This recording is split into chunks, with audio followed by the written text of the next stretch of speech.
গাড়ি চালাচ্ছে কি রাস্তাটা কিনে নিয়েছেন নাকি? হ্যাঁ, গাড়ি চালালে মানুষকে মানুষ বলে মনে হয় না, তাই না? গাড়িটা সাইড করুন তো, সাইড করুন। খুব লেগেছে? তা তো ভাড়া মন থেকে সাইডে ডেকে নিয়ে আসতে হবে, নাকি পালিশ করা দরকার। সার্জেন্ট, কনস্টেবল, পালিশওয়ালা যাকে পারুন ডেকে আনুন, যান।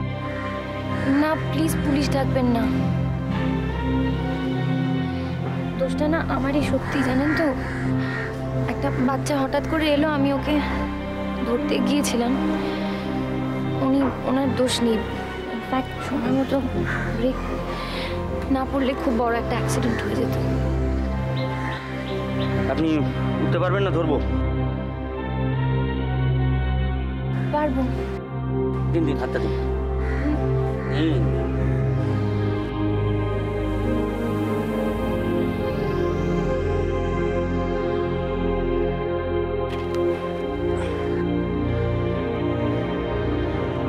গাড়ি অবধি হেঁটে যেতে পারবেন? আমার ফাইলটা এটা ধরুন। চাপ বাবা, এদিকে আমি তোকে মিশে গেল। রাত কলিকাল বলে লাভ নেই, চল চল চলো।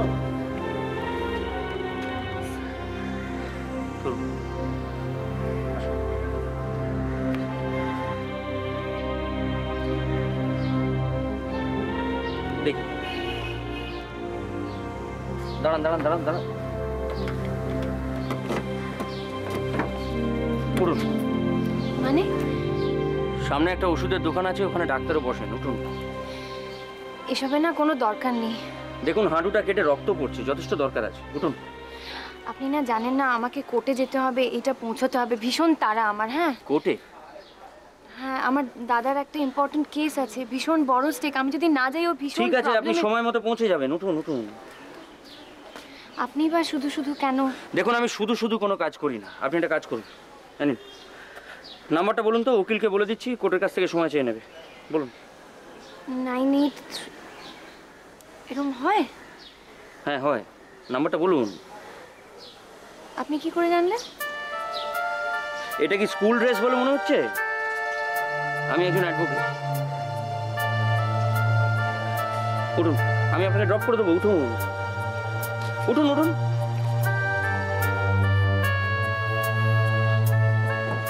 হ্যাঁ ভাইয়া, আমি রে। হ্যাঁ বল। না, ওই মা জিজ্ঞেস করছিল তোর ওখানে সব ঠিকঠাক আছে তো? শোন বুড়ি, তুই মাকে জিজ্ঞেস করতো, মা কি সারাদিন ধরে এটা চালিয়ে যাবে? আমার কাজ শেষ হয়ে গেলে আমি নিজে থেকে ফোন করব। তার আগে যদি এই কি হলো করে আর একটাও ফোন পাই, তোর কপালে অশেষ দুঃখ আছে বলে দিলাম। না মানে আমি না, ওই মা জিজ্ঞেস করছিল ভাইয়া। তো মাকে বলতে পারিস না?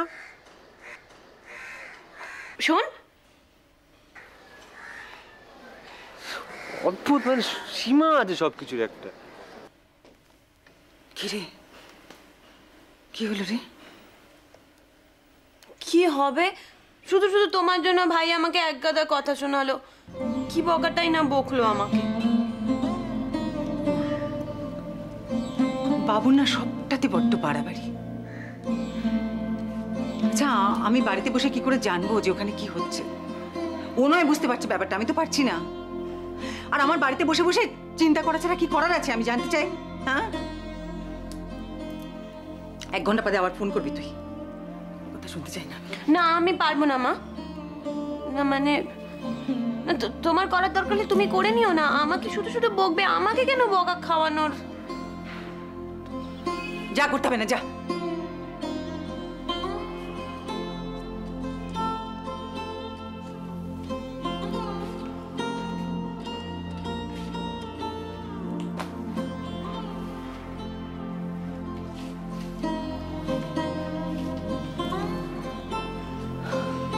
না, এটা খেয়ে নাও।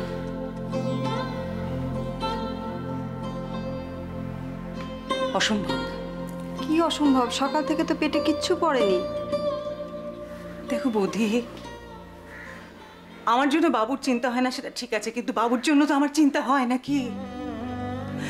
তোমরা কি বুঝতে পারো না? অসম্ভব। আমার এই মনের অবস্থা, আমাকে আজকে কিছু খেতে বলো না। শোনো শোনো শোনো শোনো, ছেলে মানুষই করো না, একটু বোঝার চেষ্টা করো। আচ্ছা, ব্রত যে এত খাটছে, এত টেনশন নিচ্ছে, কার জন্যে বলো? ছেলেটা তো নিজের জন্য কিচ্ছু করে না, একটা শার্ট পর্যন্ত জোর করে কেনাতে হয় ওকে দিয়ে। সবই তো তোমার আর বর্ষার জন্যই করছে বলো। ওর এত টেনশনের সময় তুমি যদি না খেয়ে শরীর খারাপ করো তাহলে ওর টেনশন আরো বাড়বে না? একটু বুঝবে তো দিদি। না, খেয়ে না।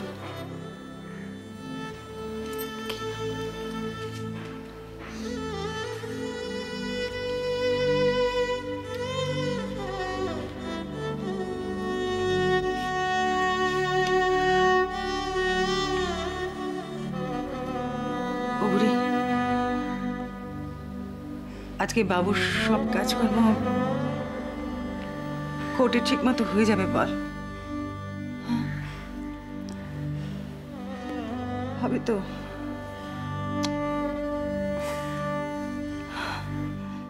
সব ঠিক হবে।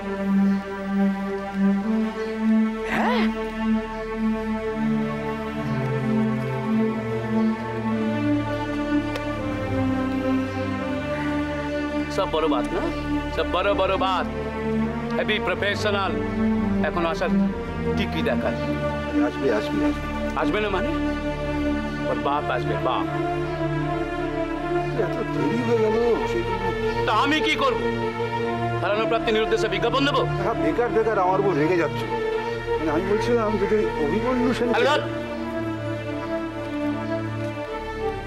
ওকে যাক তোমার অভিমন্যু সেন সব কিছু শালা তোমার জন্য আমি তোমার জন্যে আমি আবার কি করলাম সব সময় ঘানের ঘন তাই না মামলা করব সব কিছু আইন মাফিক করব নিকুচি করেছে শালা তোমার আইনের শোনো তোমার ওই ব্রত ছেলেটাকে ছবি করতে না আমার 5 মিনিট সময় লাগবে না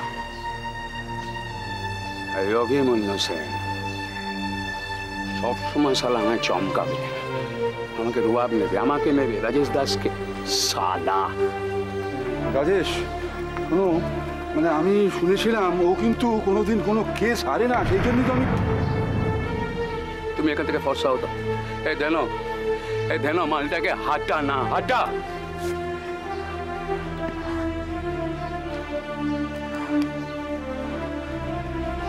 ঠিক আছে আমি উপাসটায় আছি এলেই আমি তোমাদের খবর দেবো এটা চা নিয়ে তো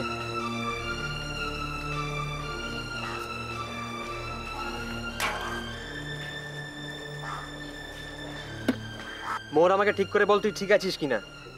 একটা ভীষণ ছোট অ্যাক্সিডেন্ট, ভয়ের কোনো উফ তোর কোনো মেজর কিছু হয়েছে কিনা সেটা বুঝিয়ে বল। না, ভয়ের কোনো কারণ নেই। কি করিস বল তো তুই যে এক্স্যাক্টলি কোন জায়গাটায় হয়েছে। ফোনটা একবার আমাকে দাও তো। হ্যালো মোহর, কি হয়েছে তোমার? তুমি ঠিক আছো তো? কে? আমি ইন্দ্র। আমি ঠিক আছি, চিন্তার কোনো কারণ নেই। তুমি কোথায় আছো? লোকেশনটা আমায় বলো, আমি এক্ষুনি আসছি। না না না, আসতে হবে না। আমি সত্যি একদম ঠিক আছি। হ্যাঁ, এক্ষুনি এসে যাবো। আমি একটা ছোট্ট ফার্স্ট এড নিয়ে আমি চলে আসছি। হ্যাঁ প্লিজ। তুমি ওখানেই থাকো, আমি আসছি। একা একা বেরোতে হবে না। না না প্লিজ, আসতে হবে না। আমি একা নেই তো, আমার সঙ্গে একজন আছেন, তার নাম আউট। হ্যাঁ, 1 মিনিট। এক্সকিউজ মি, আপনার নামটা? অ্যাডভোকেট সেন। আমার সঙ্গে অ্যাডভোকেট সেন আছেন, উনি খুব হেল্প করছেন আমাকে। কোর্টে আসবেন, আমাকে উনি ড্রপ করে দেবেন। তাড়াহুড়োর কিছু নেই, সাবধানে এসো। না, কিন্তু তাড়াহুড়োর কিছু নেই কেন? 11টার সময় তো কেসটার হিয়ারিং, আর অরিজিনাল ডকুমেন্টসগুলো তো তার আগে পৌঁছতে হবে নিয়ে। সেটা একটু পোস্টপোন হয়েছে। অভিমন্যু তো এখনো কোর্টে এসে পৌঁছয়নি। কে অভিমন্যু? ইন্দ্র একবার দেবে, আমার একটু কথা আছে। হ্যাঁ মোহর, শোন। হ্যাঁ ভাইয়া, অভিমন্যু কে রে? আরে অভিমন্যু ওই রাজেশ দাসের লয়ার। ও, তাহলে লোকটা এসছে ওখানে, রাজেশ দাস? আসেনি আবার, সবারই সব ঘোরাঘুরি করছে এখানে। ঠিক আছে, আমি কিছুক্ষণের মধ্যেই আসছি, তোরা প্লিজ ভাবিস না। হ্যাঁ, এক্ষুনি আসছি আমি। হ্যাঁ শোন, সাবধানে আসিস। সাবধানেই আসবো। আর কিছু বাতাস নি। হ্যাঁ তাই ভালো লাগে না কি এত কিছু তার মধ্যে।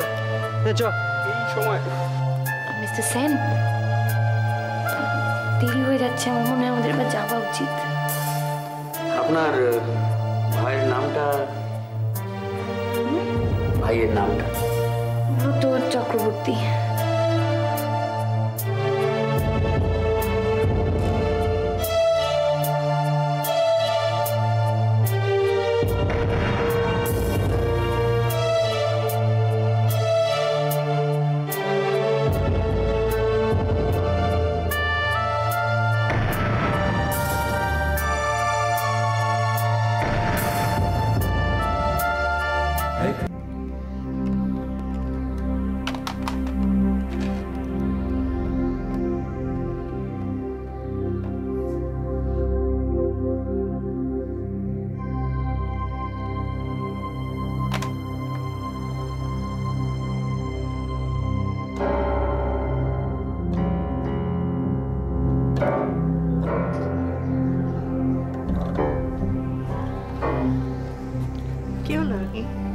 Anything wrong? না, কেসটা তো এখনো এজলাসে ওঠেনি। দাশগুপ্ত যে কেন ফোনটা ধরছে না বুঝতে পারছি না। দাশগুপ্ত মানে তোমার জুনিয়র? হয়তো ইন্দ্রর সঙ্গে ডিসকাস করছে, ফোনটা সাইলেন্ট রেখে, এটাও হতে পারে। তুমি দাশগুপ্ত ইন্দ্রর কাছে পাঠিয়েছো ওকে হেল্প করতে? হ্যাঁ, ছেলেটা একেবারে একা তো। কিন্তু সেটা ঠিক মানে যদি কমপ্লিকেশন রাইজ করবে কিছু করলে করবে জানো না, আমি ভাবতেই পারছি না যে লাহাবাড়ির সকলে আজ এরকম চুপচাপ আছে কি করে। আজ লাহাবাড়ির নেক্সট জেনারেশনে একজন প্রথম মামলা করতে যাচ্ছে, তার ক্যারিয়ার শুরু করতে যাচ্ছে। আজ তো লাহাবাড়ির ক্যালেন্ডারে একটা রেড লেটার ডে হওয়া উচিত ছিল, কিন্তু সকলে চুপচাপ। তুমি তো জানো আজকাল বাড়িতে কত রকম টেনশন চলছে। কিসের টেনশন? কিসের টেনশন তুমি আমাকে বুঝিয়ে দিতে পারো? সকলে ভয়ে কাঁটা হয়ে আছে। এই বুঝি লাহাবাড়ির মান সম্ভ্রম সব নষ্ট হয়ে গেল, তাদের সুমহান ঐতিহ্য মাটিতে মিশে গেল। আস্তে কেউ যদি শুনতে পায়? শুনুক, শুনুক সবাই। না, আজকে আমার বহুদিন আগের এই লাহাবাড়ির একটা দিনের কথা মনে পড়ে যাচ্ছে। শুধু আমার জীবনে সেটা আসেনি, রাজু, সমী সকলের জীবনে এসেছিল। যেদিন আমি প্রথম ক্যারিয়ার শুরু করতে গেলাম, প্রথম দিন কোর্টে মামলা করতে গেলাম, সকাল থেকে নারায়ণ পুজোর তোড়জোড়, বাবা কাকার আশীর্বাদ, মা কাকিমার হাতে দইয়ের ফোঁটা, আর কোর্টের নতুন জামা কাপড় পরে সকলকে ঘুরে ঘুরে দেখানো, ঠাট্টা তামাশা। দিনকাল তো বদলে গেছে। খবরের কাগজে কোন ক্রিমিনালকে নিয়ে কি খবর বেরোলো, কে কার ঘরে বসে ককাপ চা খেলো, কোন পার্টিতে লাহাবাড়ি সম্বন্ধে আলোচনা হলো, বাস সঙ্গে সঙ্গে হই হই রব পড়ে গেল। আরে বাবা, সত্যিকারের ঐতিহ্যকে এতই ঠুনকো, ঐতিহ্যকে বাঁচিয়ে রাখার এদের কোনো উৎসাহ নেই, কোনো চেষ্টা নেই। ওরা যদি সত্যিই ট্র্যাডিশনের মানে বুঝতো, তাহলে আজকের দিনটা অন্তত। মন খারাপ করো না, এটা একটা প্যাসিং ফেজ, সব ঠিক হয়ে যাবে।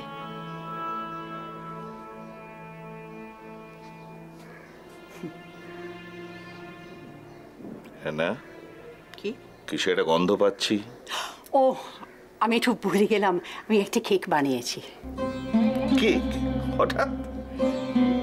তুমি জানো আমি এত ভালো পায়েস বানাতে পারি না, কিন্তু আজকে তো ইন্ডু করতে গেছে আর আমার একটু সেলিব্রেট করা উচিত, তাই একটা ব্ল্যাক ফরেস্ট কেক বানিয়েছি ইন্ডুর জন্য, ওর ফেভারিট।